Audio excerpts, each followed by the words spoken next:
Tada! Oh, 'di ba? Nakikita niyo ba 'yan? 'Di ba baliktad? Naka front cam kasi eh.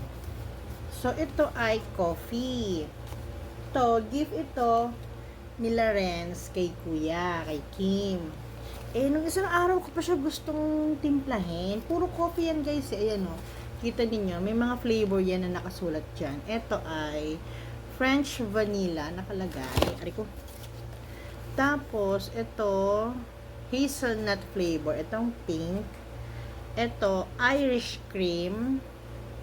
Ito, caramel flavor.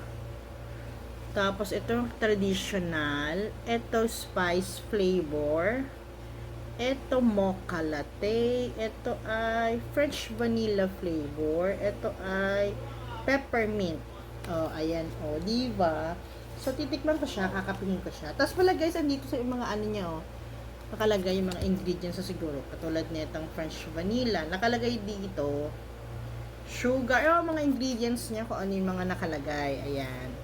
So, hindi ko alam kung saan ito binili ni Renz. Kasi parang ang ganda-ganda niya. Parang ang sarap-sarap niya. So, bubuksan na natin siya. Pagka-vlogger daw. Sasabihin daw, ganyan daw. Ganyan na. Ano? Ano? Kunwari vlogger tayo. Ganyan.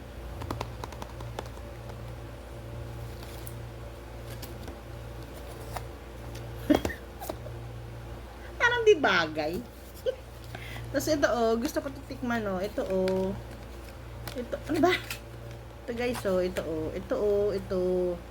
itong traditional.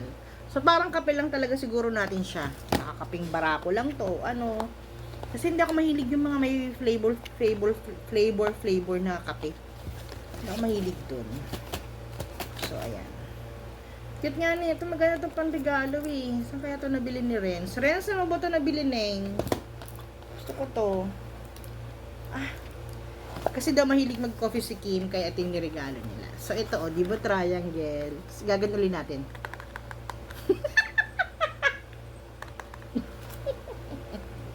So ayan, buksan natin. Tada! Oh, di ba? So titimplahin natin to para malaman natin kung ano ang lasa niya. Ito siya oh.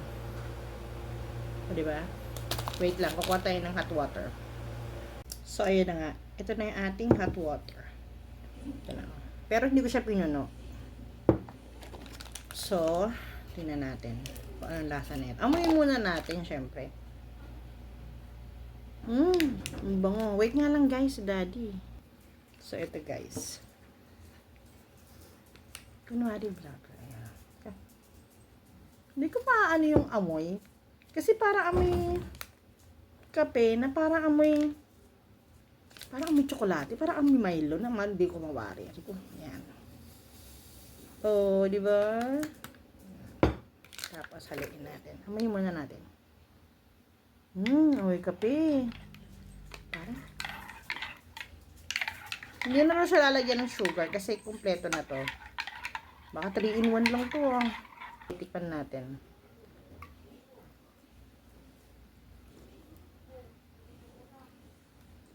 Matabang guys. Pero masarap siya. Parang hindi ko lang gusto yung amoy. Kasi hindi siya amoy kape na gusto kong kape. Parang ganon. Sarap guys. Sarap.